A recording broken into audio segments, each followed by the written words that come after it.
Philanthropy. And Focus, your boy Tommy D, the nonprofit sector connector, coming at you. Lots of coffee, lots of caffeine going. Just got a fresh cup. I am so excited. Listen, what do the Ramones, Lou Reed, Run DMC, LL Cool J, Salt and Pepper, Twisted Sister, the Shangri-Las, Gene Simmons from Kiss. What do they all have in common? Strong Island, baby. Long Island. Now, geographically, Long Island consists of Nassau and Suffolk County, Brooklyn and Queens counties, right? Part of New York City. Geographically, though, that is Long Island. So people might say, wait a minute, Tommy, those folks might be from Brooklyn or those folks might be from Queens. We will get there. Long Island Music and Entertainment Hall of Fame. Judi, what is going on?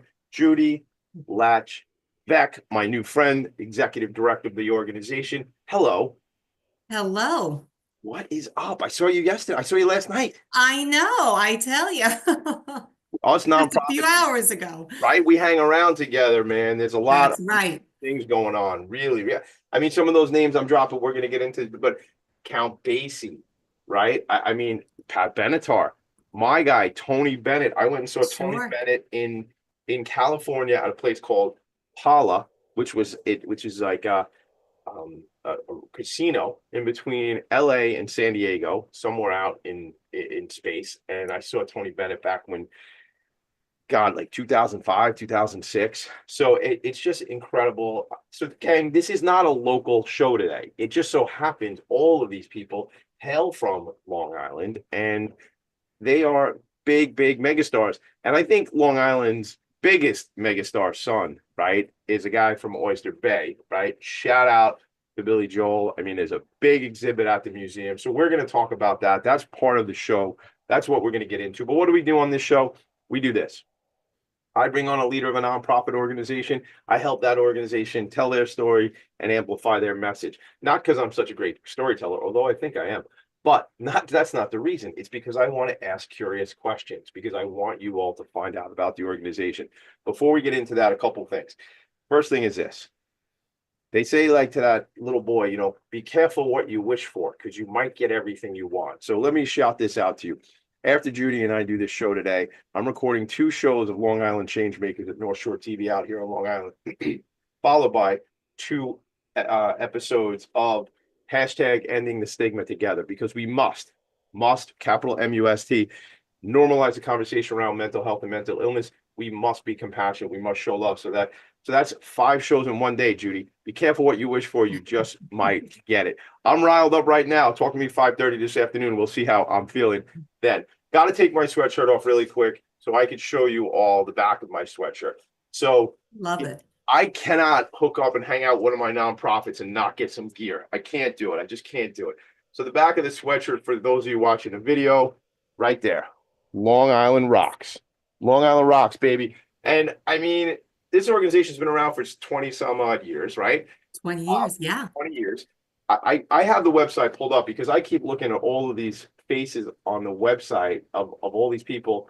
The Lovin' Spoonful, who knew? Mariah Carey, right? I mean, I had to look up Mariah Carey because I didn't even realize she's from Huntington. Right. Right. I didn't even know this stuff. And again, I've lived here my whole life, I don't know if did I tell you the story? I'll tell you a quick story and then we'll get into the show. LL Cool J was at Benihana in Manhasset like 15 years ago one night. We're there for my buddy Chris's birthday, and there's like 10 of us. And LL and I guess his family are in the other corner. And my buddy Nicky Buglione, shout out to Nicky Buglione. Nicky Buglione walked over and said, Mr. Cool J, we're big fans. Thank you so much for everything you've done for us. And it was, he didn't even call him LL. He was very formal, Nicky, that night. He said, Mr. Cool J. So, it's incredible when you think of it, such a wealth of entertainers that came from this geography. So Absolutely. I promise we're going to get into all that. We're going to hear about the museum. And what I will say is the reason why Judi and I met is because the organization is a semifinalist in the Long Island Imagine Awards, 2025 Long Island Imagine Awards.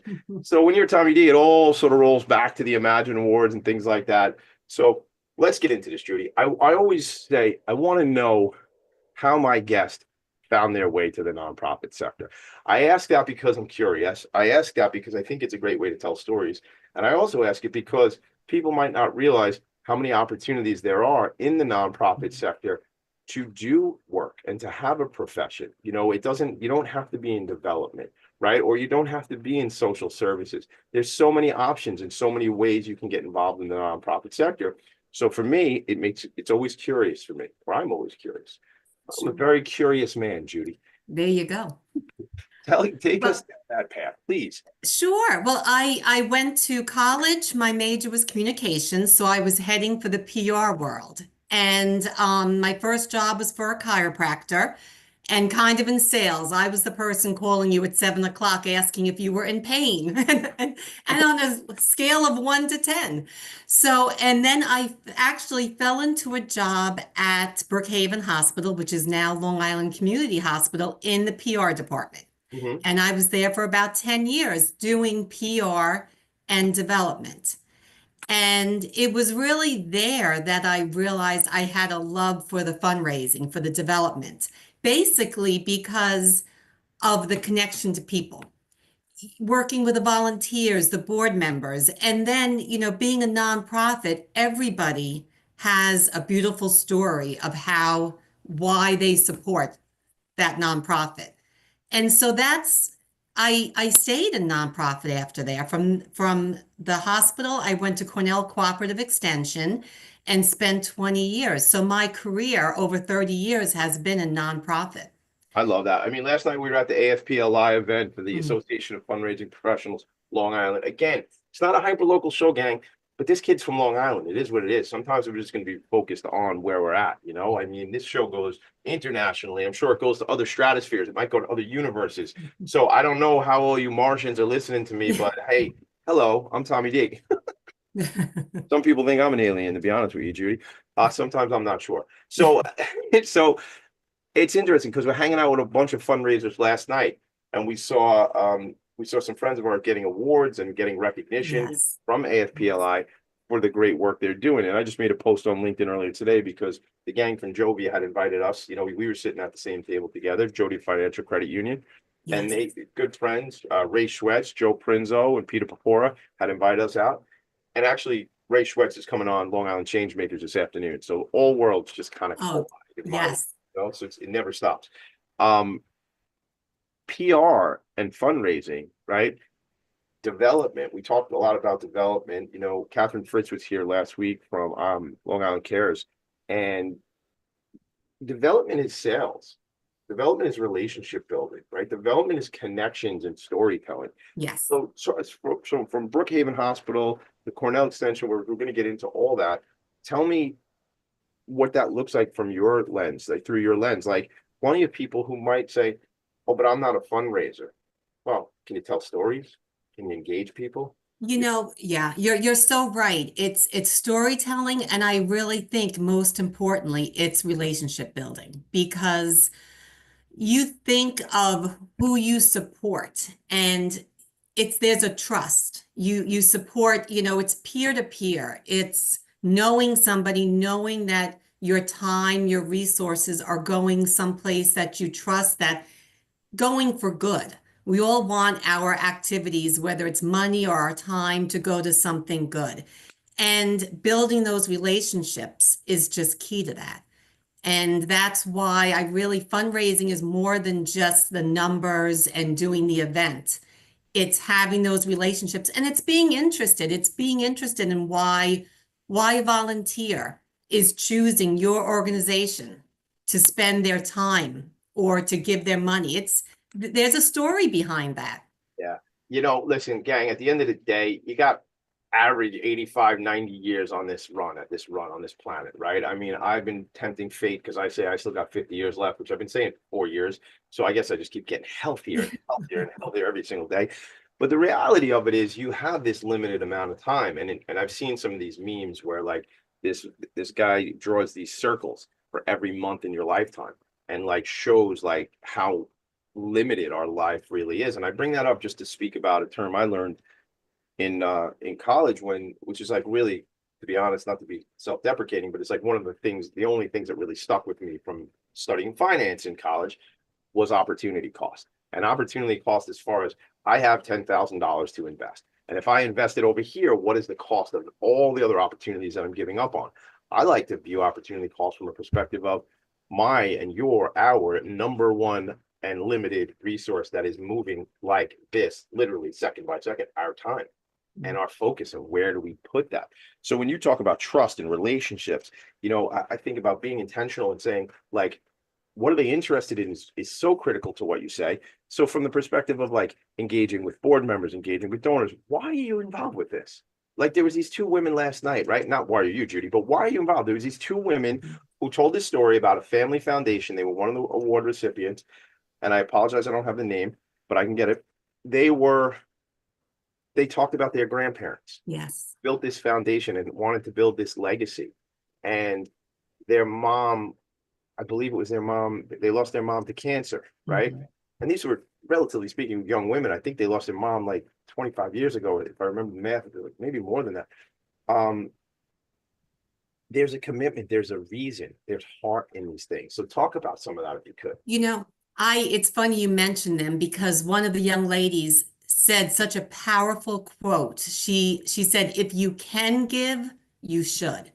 And that's so true. And it's not just money. It's like we said, your time, your efforts, your storytelling, spreading the word for organizations. If you know an organization that is doing good, spread the word, help them. Yeah. And I love that when she said that because it was right on. It's so true, right? Time, treasure, talent, gang. Yeah. You can always be a part of this. And let's be honest, I try to keep this show pretty much evergreen, but let me be real. It's January 31st, 2025. It has been a challenging week for the nonprofit sector, period, right? It has been. Federal funds, we were told on Tuesday were going to be gone. And by 5 o'clock, you weren't going to be able to access all these monies, which, if you're not aware of this, Google federal funds, nonprofit, January 2025. It was scary, and it had been scary. And as yesterday morning, I was at Long Island Business News's State of the Nonprofit Sector. Who knew when they booked that, because they didn't book it earlier this week, that event had been booked months in advance. Who knew how critically important it was going to be to address the state of the nonprofit sector? So I started my morning there and finished my evening with AFPLI. If I didn't know any better, I would think I was the nonprofit sector connector. I would think so. Funny thing, Joe Prinzo, my buddy from Jovia, had given me like a name tag, and I hate to wear name tags because I want to look in somebody's face. I don't want them to look at my, name tag. So I hide them and put them away in my pocket. But I looked at it this morning because I never even put it on. It was like on a string. Remember last night? Yes. So I found it in my pocket and I looked at it, and it said Tommy DiMisa, hashtag the nonprofit sector connector. And I don't even think I set that up. So I guess it's happening. It's all happening. And it's all happening. So it's critically important that we realize that nonprofits need help, need support. And I came up with a new hashtag nonprofit strong. That's what we got to be, man. We got to be strong as a sector. Love it. Nonprofit is the grassroots organization on the corner that has a $4,500 budget.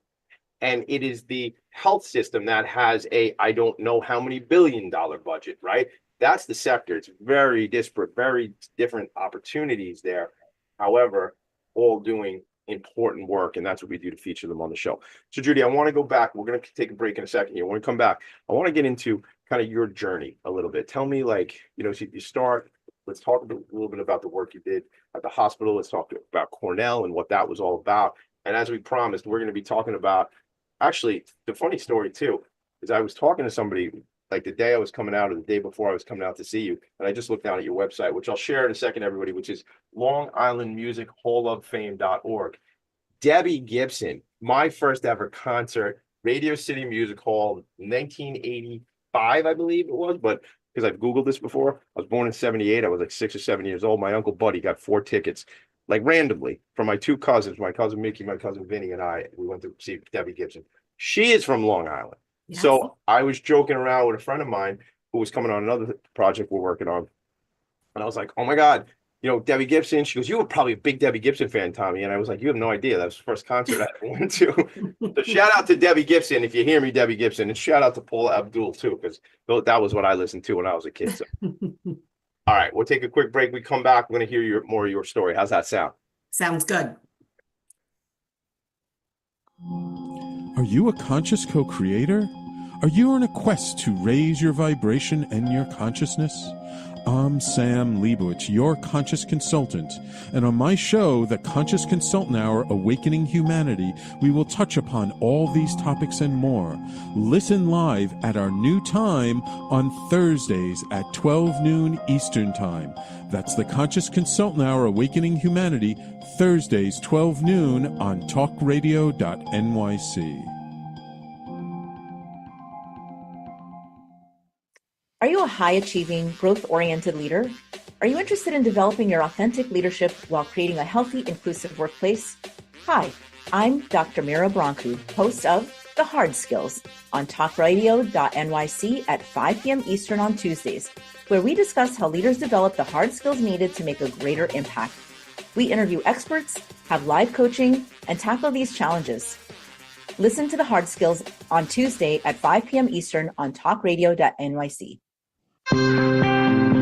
You're listening to Talk Radio NYC. Uplift, educate, empower.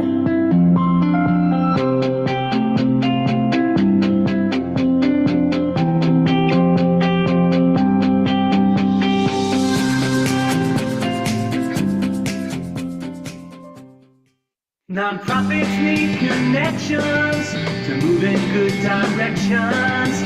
So cut through all the static.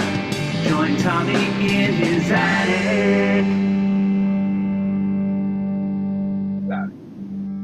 Join Tommy in his attic. I think if we're doing the Long Island Music and Entertainment Hall of Fame, you all get to listen to me sing.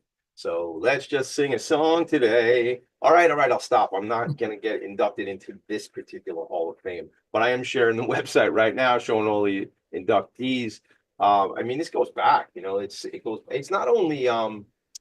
it's not only performers, but it's also executives and folks in the music profession, right? Yes. All right. Yes. I'm going to get into all that later on. I keep asking these questions and then I'm like, but hold on, not yet, Judi. So tell me, Judi, tell me about your things you've walked around in business-wise in this sector, the things you've done. Like, give us a day in the life or a month in the life. Sure. Like I said, when I was at the hospital, I was in the PR. I then was at Cornell Cooperative Extension for 20 years. And that's an educational agency doing informal education. So I did the PR and the development. So did the events, started their fundraising activities. And so it was there really that I got to build relationships with board members, with the volunteers, and realized, through the years how important those relationships were to me personally and professionally and to the organizations. Yeah. Tell me about the Cornell Cooperative Extension. Tell us what that was. Sure. That is a Cornell Cooperative Extension in every county, and I worked in Suffolk County. And they do programs with 4-H, agriculture, marine. So it's informal education through Cornell University. I love that. So I work to publicize that and to do their nonprofit, so to do events to fundraise for those programs. I pulled up the website, everybody. It's actually, maybe I should just show everybody, but it's cals.cornell.edu/Cornell-cooperative-extension, or just Google it. That's what I did. But I think, in my experience, there's so many nonprofit organizations. For instance, I've seen, if I'm not mistaken, the Cornell Cooperative Extension application over the years at the Long Island Imagine Awards. I'm pretty sure I saw and sometimes a name tells you exactly what something does, like the nonprofit sector connector, and sometimes it doesn't. It doesn't, right? It needs to be more storytelling. So there's so many organizations that are doing great work and need to constantly, I'll give you an example. First time I ever met Renee Daniel Flagler, who is my friend and the executive director of Girls Inc. of Long Island. Yes. I go, I get it. Like, in the name, I got it. Like, I was it. And then Strong, Smart, and Bold. Got it. Right. So I think sometimes we all have to create the way to tell our story. Right. Yes. And I want to ask you too about that, but also about educating board members on taking their why and how to tell that story. Like, that's what, not everybody's on the board for the same reason. Not to say anybody's there for a negative reason, but not everybody's there. Like, for instance, I'm on the board of Horseability. My cousin Linda passed away a number of years ago, and we have a Lindy Lou Foundation, and we support Horseability. That's how I got connected to Horseability, right? But other people got connected in different ways. So I wonder if you could share a little bit about like your experience PR. Talk about public relations, right? So let's talk a little bit about communications and maybe some of the campaigns you've done, and then we'll roll that into the organization you're at now. Yeah, sure. In terms of communications, again, it's all getting the brand awareness. Like you said, with the name, sometimes the name of the organization says it all and people know. With Cornell, it doesn't. People, they don't know what that means. So it's all about getting the word out and whatever way that is. And I've always found, you mentioned board members. It's peer-to-peer communication is so important because you listen to those people that you're friends with. So if they're involved in an organization and they, spread it to their network, talk to their friends, to their colleagues, that's key. So that's one of the things when I talk to my boards, always encourage them, don't keep it a secret. You think it's no big deal, you go to these board meetings, it's a huge deal. And it's a huge deal to your friends. They want to know. And that's how you spread the brand awareness, spread the mission. Yeah. Yeah. Like, gang, folks will come out. So you're on the board, right? And you do I'm trying to just sound humdrum because because I'm trying to say what I'm going to say shortly will be the opposite of that. But you buy the obligatory table and you bring your 10 guests and womp womp. And yes, that's important, but what are the next steps? How do we elevate from there, gang? Like, what do we do? So if I was to bring a bunch of my friends to an event, here's why this organization is important to me. Here's why this organization is important to my family. Not just, hey, Saturday, March 21st, I'm bought a table. I want you to come as my guest. But why I need you there, why it's valuable. Because your point, Judi, about peer-to-peer and that connection is, no kidding, Tommy D. Is that why it's important to you? Oh, you know what? I have a family member who was affected by that same fill in the blanks cause, right? Exactly. And that's like, and I mean, I ain't have friends for like that I've been friends with 20 years, and I don't know things that not that I should know everybody's and everybody should know myself, but I go, oh my God, that's important to you? That cause? Right. Why? Really? Tell me more. Like so vice versa, when we can share that and we want to support our friends, right? We might not know about XYZ organization, but I know my friend Johnny's on the board, or my friend Susie's on the board, or they're connected, or they're a volunteer there. I want to know more because it's about that relationship.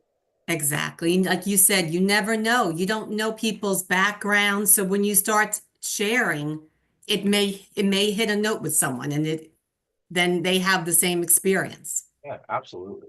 What have you found that maybe something that's been like very creative or something that you were surprised about from an engagement perspective, at Cornell or at Brookhaven before that, like what, and then certainly, in your shorter time here at the museum, like something where you tried out like a marketing campaign, a strategy for donor engagement or to access new donors that, was either a real surprise that it worked and like, wow, we should have thought of that a long time, or tell me about something like that.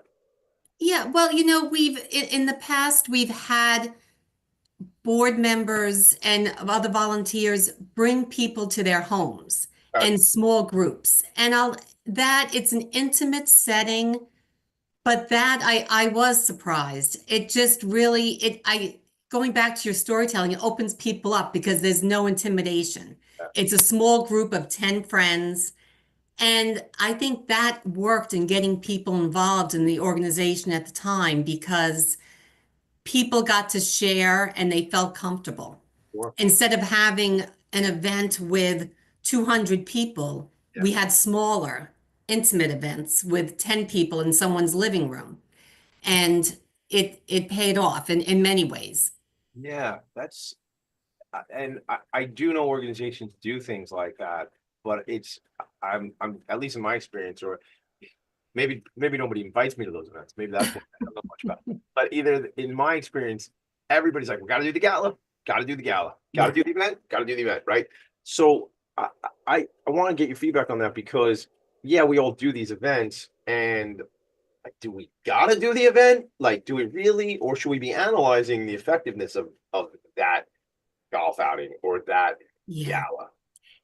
And you're right. There's an expectation. And, I always say events, they're great, but events they're time consuming and it takes a lot of effort, takes a lot of staff time. However, you get a lot of PR out of an Or- event. You meet corporate sponsors so there's really a give and take. So you can look at it both angles. It gives a lot to do an event. You give a corporate sponsor or an individual donor an opportunity to get their name out there to speak to a room full of people. And people have fun. So you do remember those events that you were with your friends, you had a good time. When I do these events, I always try to find something that might be a little different. So, it's a golf tournament, throw something in there, or you do your annual gala, throw something in there that'll be different than everybody else's. You have to be, because and I love to go to these galas because because I know a lot of people in the room, and that's always fun for me. Although I do have a lot of fun when I walk in and I know no one in the room. That's even more exciting. Oh, That's more exciting. Um, I there needs to be something unique. There needs to be something different and exciting. Yes.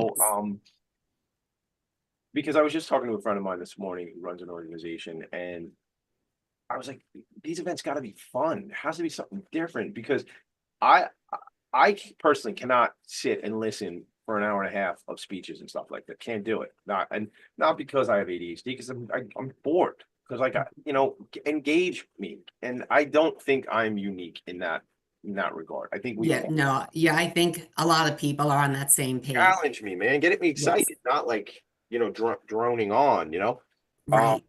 and you know what I think is cool, and I don't know why visuals pop into my head all the time. I think it's cool, like the airport tables, the high top tables. Instead of sitting down at a table, let's just like schmooze and let's walk around the room. And I believe you can set, and I've been to events like it, so I know it is. You can set that up where I'm standing at a table, having my non-alcoholic beer, right? And we're talking, we're chatting, and then the presentation part comes, and we're still standing. Now I think in some cases, some folks might, depending on their needs, might need to sit or whatever the Sure. case is, but not where everybody has to, okay, now folks, it's time to sit at the table of 10 or the table of 12. Look, some people are going, Tommy D, you don't know what you're doing. You're out of your league. I'd say maybe you're right, but I'm telling you this, people get bored. What do you say about that? Yeah, no, I agree. And it's really finding that point that you can, meet everyone's needs and do something just a little different that will make your event look different than the three other events they have that month That week. or that week. There used to be some nights I'd go to 3 events in a night, but that's a Yeah. Yep. different Tommy D. He was much younger. So it's what's cool about what you have at the Long Island Music and Entertainment Hall of Fame is that by definition, what you do is super cool, super exciting, and Yeah. unique. And that to me is like a winner chicken dinner. You get to have something. I mean, it's contained in what you do. I mean, I was out there when I came for the visit, maybe it's 2.5, 3 weeks ago. Yeah. And that Billy Joel thing is so freaking cool. Like, It's cool. and he was there, right? Yes. So I got to get my wife and the kids to come out, and see the whole exhibition there, because that's really cool stuff. So we'll take a break in a moment here. When we do, we'll come back, and why did you leave Cornell? What happened here? Like, why did you go to this organization? What's the move? And tell me about, I know it's pretty new situation for you to Yes. be there. So I want to hear like what it is that you're doing, what the organization's all about, the history of the organization, and some storytelling. I mean, you probably, like I want to bring one of my daughters out there. I mean, they're all invited, but I think she'd be most interested on a Sunday. We were talking about this on Sundays. You have the concert series upstairs, and it's an intimate room. I don't know, maybe you could fit 60 people, 60. Yep. which is great to go see a show. And there was a young lady that I might have missed. No, I think it's in February. She's coming up in a couple weeks, I think. In a Yes. couple weeks. So we'll get the name, but maybe she's 15, 16 years old. You can tell me that story when we come back, because I think she was there with another group, and I think you had approached her and said, "Do you do stuff on it?" Right? He's like, "All right, Yes. we'll do Yep. that story when we come back." But I want my younger daughter there because my younger daughter is a singer, and I want her to see that because, excuse me, like I was telling you when I came for the tour that day, it's all about representation, and right, it's about getting confident. My daughter performed in a musical last weekend, and I think the more and more we get that confidence boost, and we see people who look like us, and in her case, a girl who's 4 or 5 years older than her, right? That's going to inspire her to go, I can do this, man. It's one thing to see Taylor Swift, doing the Eras tour and, selling, I guess, millions of tickets. I don't even know. Right, right. Hundreds of millions of tickets, lots of tickets. But it's another thing to see somebody from your neighborhood, your island, who's up there doing this thing in front of people, right? So we'll talk about that. We'll talk about the organization. And really, we're going to get into what's upcoming for the organization. How can we help? What can we do? So how's that sound so far? You ready to roll again? Ready to roll. All right, time out. Flag on a play. We'll be right back. Break time. Judi and Tommy D. Hey everybody, it's Tommy D, the nonprofit sector connector, coming at you from my attic. Each week here on talkradio.nyc, I host a program, Philanthropy and Focus. Nonprofits impact us each and every day, and it's my focus to help them amplify their message and tell their story. Listen each week at 10 a.m. Eastern Standard Time until 11 a.m. Eastern Standard Time, right here on talkradio.nyc. Hi, I'm Linda Marsanico. The A Train to Sedona is a memoir about my journey to love and compassion. It's also the name of my new broadcast on Wednesdays at 12 noon. When we are spiritual, we have abilities and ideas, which strengthen our mind, body, spirit, health, and wisdom. On the A Train to Sedona broadcast, I plan to interview guests who embrace these expansive practices. Join us on Wednesdays at 12 noon on Talk Radio New York City. You're listening to Talk Radio NYC at www.talkradio.nyc. Now broadcasting 24 hours a day.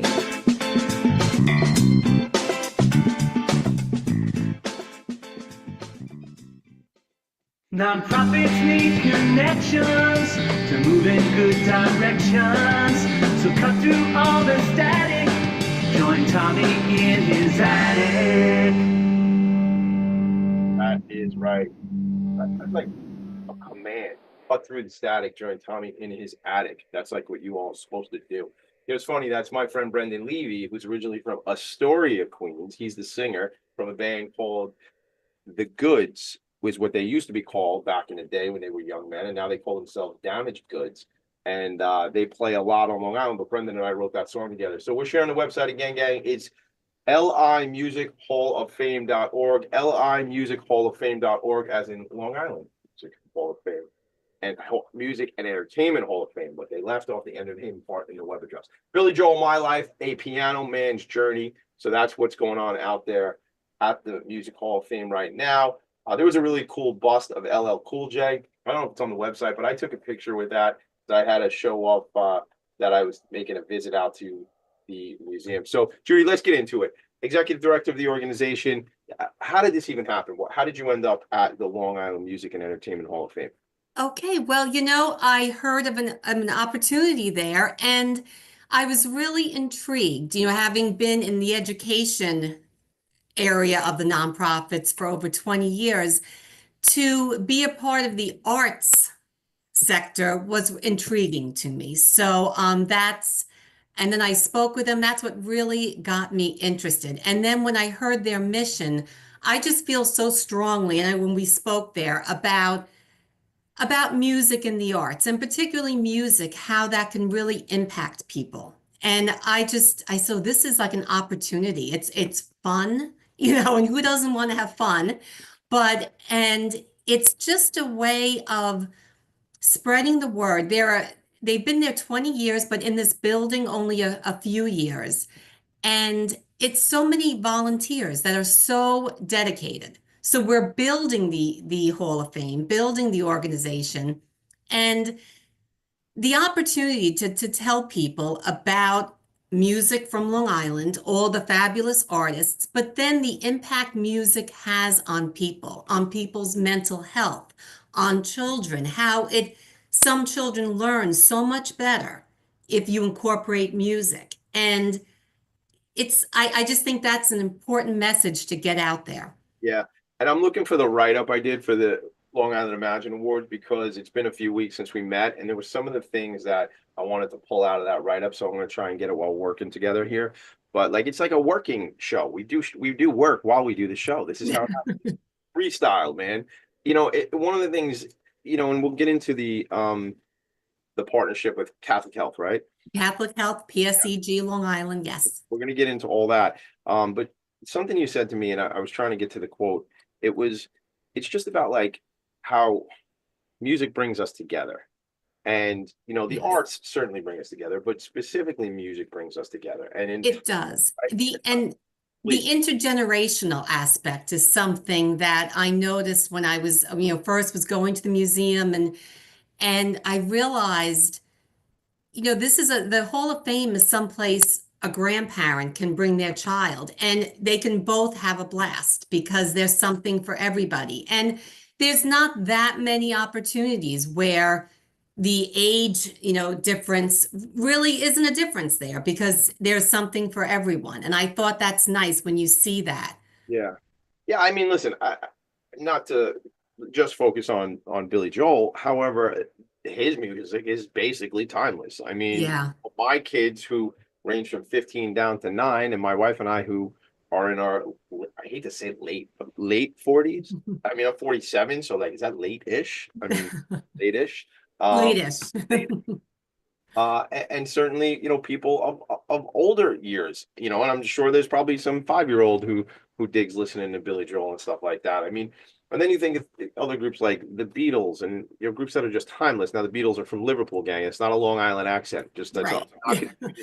My point about music is just it is intergenerational and we Yes. connect on it. And I know, my own varied tastes in music, very varied from, classic rock music, like to I was very and still am into hip hop music. And, so that's what the funny anecdote about meeting Mr. Cool J at the Benihana in Manhasset. Although I sat at the table, I didn't go over that with Nikki that went over and said hello. But it's that music changes our mood. Like does. literally if I'm not feeling if I'm not feeling great, I can listen to the right tunes and I start to feel better. And I don't know about you, sometimes I like being melancholy and sometimes I like to listen to music that will kind of just mellow me out. And it's okay because that's emotions are emotions. It doesn't mean we have to happy is the only one that works. Like other ones are Right. cool too, right? And it's like music can put you in these different moods and mindsets. And then certainly if we're trying to get fired up for something, there's music that can get us fired up and really engaged. So, did you growing up, was there right now, are there certain genres of music, certain artists that were very important to you? Well, I'm an 80s girl. Okay. So the 80s music can't help myself. So Yeah. So I like give me like something that you put on, you're like, oh my God, I'm rocking out again, man. Like what? oh yeah, the B-52s, it's Billy Joel, obviously. Yeah. But yeah, that's Yeah. Gin Blossoms. That was later, but still. Yeah, no, but that was like, but that Jim, and for me, it was like, so I was born in '78, right? So I've already shared with everybody, which is not a guilty pleasure, but that Debbie Gibson was my first concert, right? I shared that with you, so that should set the stage. But I was a little too young at the time for the stuff I listen to now, like The Cure, like Depeche Mode, like stuff like that I Yeah. totally dig. But I was a little too young, like when it was happening, right? But I plug into all that music right now. I'm looking at, so I found my notes and what I wrote, and I wrote in my discussion with Judi, she brought up this: music is bonding. Music truly connects us, and there's so much to acknowledge here on Long Island when we think about the entertainers and musicians from our region. So like that was just some of the stuff that I had written up. Gang, what's he talking about? So when you're a semifinalist in the Long Island Imagine Awards or the New York City Imagine Awards for that matter, those of us on the committee go out and get this incredible opportunity to interview the semifinalists and do a write-up. So what's the Long Island Imagine Awards? I can't tell you that right now. Go to longislandimagineawards.com or send me an email, Tommy D at Philanthropy and Phocus phocus.com, and we could talk about Imagine Awards. So you see this as a cool opportunity. You start to go out there. You're in the interview process. What stood out for you, and you said, "Oh, this is really an area of opportunity." What stood out for me actually was when I met with the board and hearing of their expertise, their passion. This all started, I'll just tell you quickly, two of the board members both had a passion for music, and there was an email, and they just basically said, why doesn't Long Island have a Hall of Fame? Because Long Island artists always got grouped into New York City, which isn't bad, but Long Island is not New York City. Right.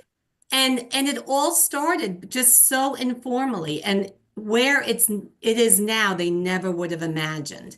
So hearing their passion, and they each bring something. There's a classical music artist, there's the hip hop.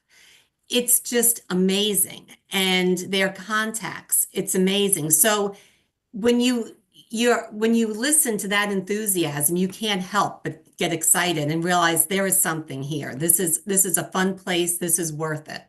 So you said to me, thank you. So you said to me that there was like, originally there was not a building. It was like not a place. So where was everything? Tell me about that. Yeah, well, there's a bus. Okay. So there was like a mobile museum that went around. But they were getting artifacts, the memorabilia and so forth. And then this opportunity presented itself. So this only happened in 2022. So prior to that, they were founded in 2004. So there were many years there where they did induction ceremonies, but there was no physical building. So there was outreach. We out to schools and so forth, which we still do, and we're looking to grow that program. So talk to me about that. You're looking to grow that program. What's that program look like? We're looking to grow programs going into schools, going into community centers, and growing the program in our building for children's concerts, doing more along those lines. We are connected to Stephen Van Zandt's Teach Rock. Little Stephen? So they have that program. We're partners with them. So we do programs at the Museum for Teach Rock as well. And that, just for people that don't realize, that focuses on teaching the professionals, teaching the teachers to incorporate music into all of the curriculum. Is he from Long Island? Steve Van Zandt? Yep, and he was with the E Street Band. Yes, right. That's Bruce. Yeah. Yes. He was on the Sopranos. Yes. So I'm moving things around on my screen because I wanted to share something on the website. We're going to extend this segment a little bit. Let's talk about Health and Harmony, and what that program is all about. That's our program with Catholic Health, one of our sponsors who we're so proud to work with. That is a program that really stresses wellness and how music has such an impact on people's wellness. We go out and do programs. People can come into the Hall of Fame. We have playlists. You talked before about how music, affects emotions and so forth. So we offer playlists, and there's a whole website. Folks can go onto our website and be connected. Oh, there you go. There it is. Yep. So once you go on the website, there's a big list on the right-hand side, and you can check it out. But if you want to just hear it, it's or I'll just say it to you, limusichofoffame.org/health and harmony. / But please continue. Yeah, and so it just really focuses on the impact music has on health and how you can we have playlists for different emotions for children, how important it is as well, and helping them learn. There's many studies about that. Yeah, and there's a cool video on here I watched it the other day that talks about that program. Again, you could check that out. And then the other thing is, there's some work you do with veterans. Am I right? As it relates to Health and Harmony with the veteran community, or am I mistaken? No, we do go out to different veteran sites. Yes. Got it.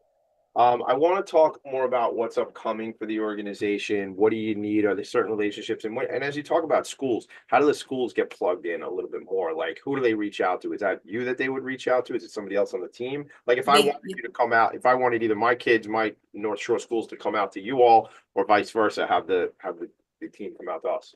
you call the Hall of Fame and we will make the arrangements. Absolutely. What's the number? Where are they calling? Who do they want to talk to? They are calling 631-689-5888. Perfect. And you go to the website, LIMusicHallOfFame.org. O-R-G. We know .org, gang. That's our sector, the nonprofit sector.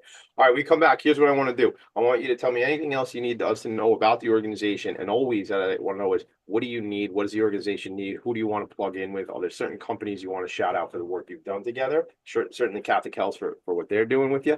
I think you mentioned PSE&G. What was that? Let's talk about that real quick before we Yeah, go. they're a sponsor as well, and they sponsor our music stage in our Hall of Fame. So they help our concerts. That's So what we got to talk they're a about. great partner. That's what we got to talk about when we come back. I want to talk about that Sunday thing, that the music, and then we can shout out who's performing coming up. And I want to be out there. I believe it's like the 12th or something, but we'll check it while we go to break. Sounds good? Sounds good. All right, Judi, we'll be right back. Cool. Were you an essential worker during the pandemic? If you needed to learn stages of epilepsy, did you depend on advocates? Did you use new innovations to cope with mental and neurological issues? Maintaining high quality of life and keeping good mental health are what we all strive for. I'm Frank R. Harrison, host of Frank About Health, and each week top healthcare influencers, professionals, and innovators answer these questions and more. Stay tuned on Thursdays at 5 p.m. on talkradio.nyc, and I will continue to be frank about health with all of you. Are you a conscious co-creator? Are you on a quest to raise your vibration and your consciousness? I'm Sam Leibowitz, your conscious consultant, and on my show, The Conscious Consultant Hour, Awakening Humanity, we will touch upon all these topics and more. Listen live at our new time on Thursdays at 12 noon Eastern Time. That's The Conscious Consultant Hour, Awakening Humanity, Thursdays 12 noon on talkradio.nyc. You're listening to Talk Radio NYC at www.talkradio.nyc. Now broadcasting 24 hours a day.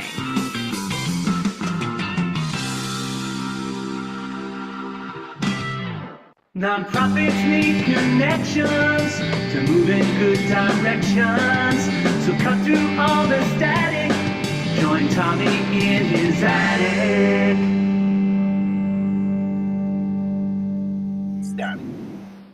The Long Island Music and Entertainment Hall of Fame was founded 20 years ago by a group of passionate music enthusiasts and has evolved into a physical establishment, opening its doors in 2022 and welcoming 20,000 visitors. The hall has seen tremendous growth and is still growing. To date, the organization has inducted more than 130 musicians and music industry executives. They offer educational programs and scholarships to Long Island students and recognize music educators in the annual Educator of Note Award. Obviously, we've talked at length about the Billy Joel exhibit, so you got to get out and check that out. You're open is it every day of the week?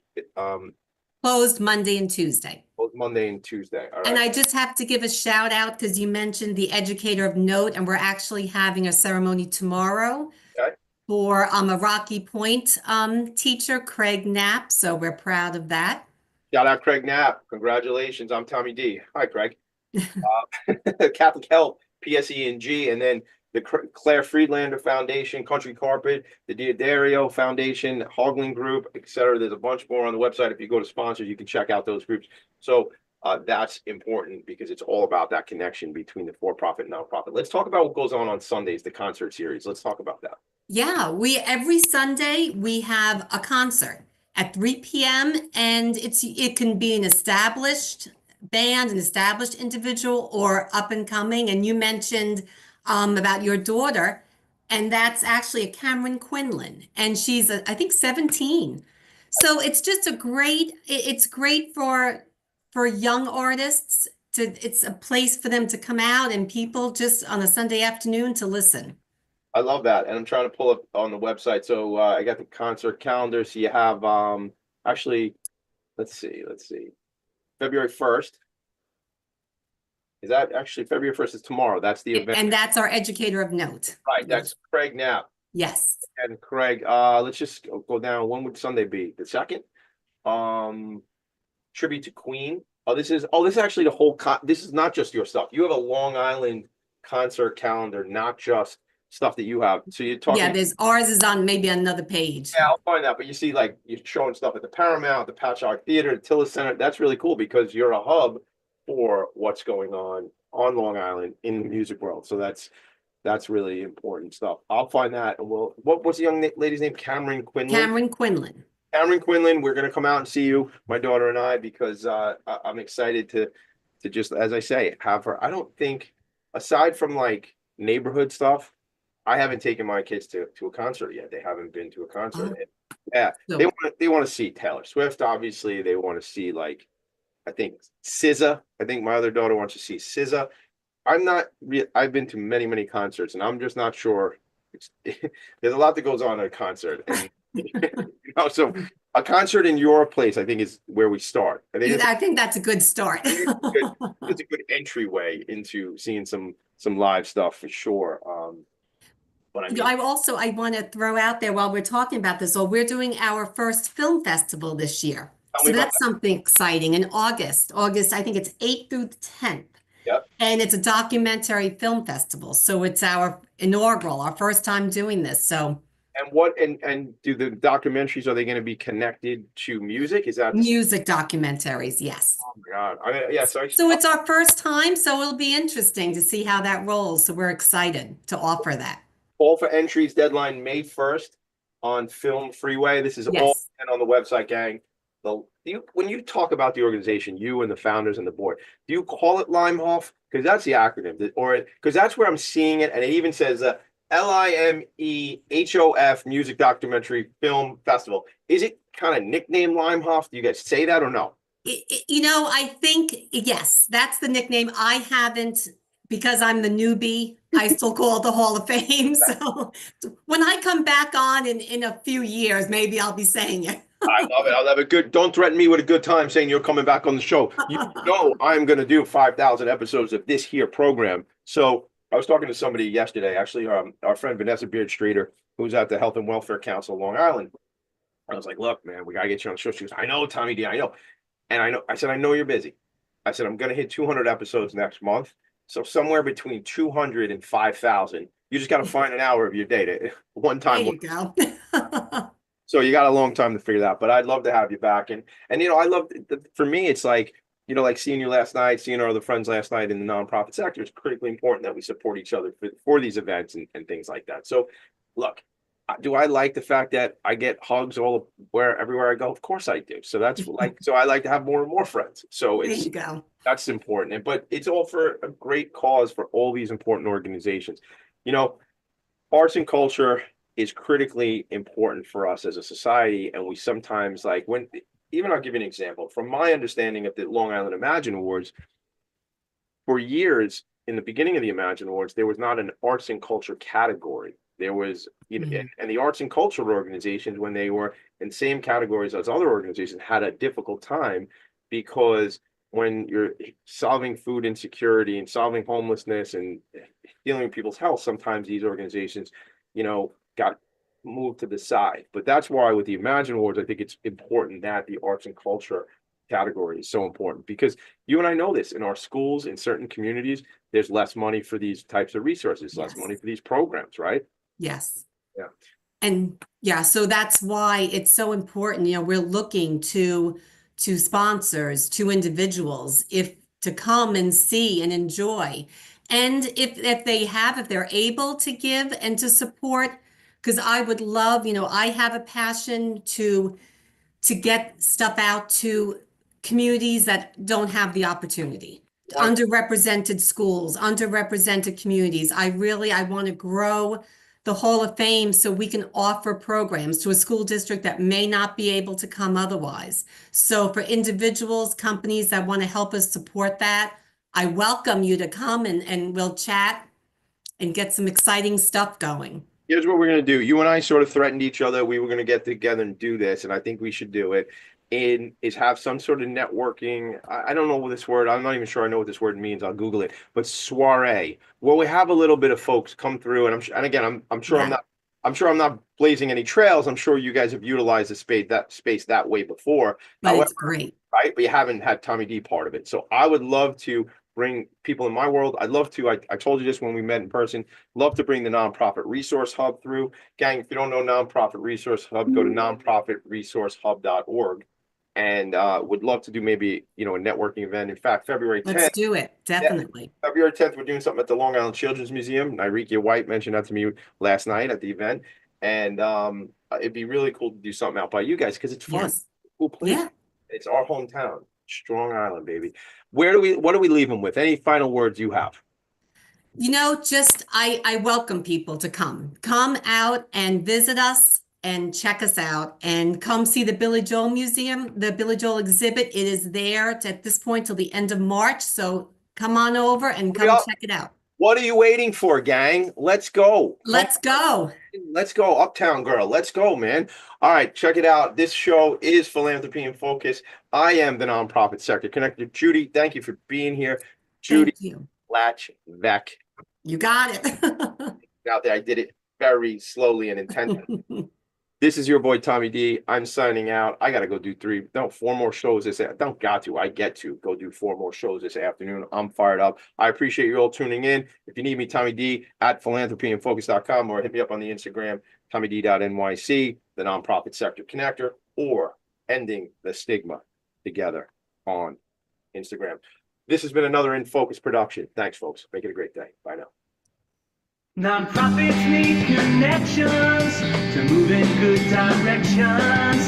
So cut through all the static. Join Tommy in his attic.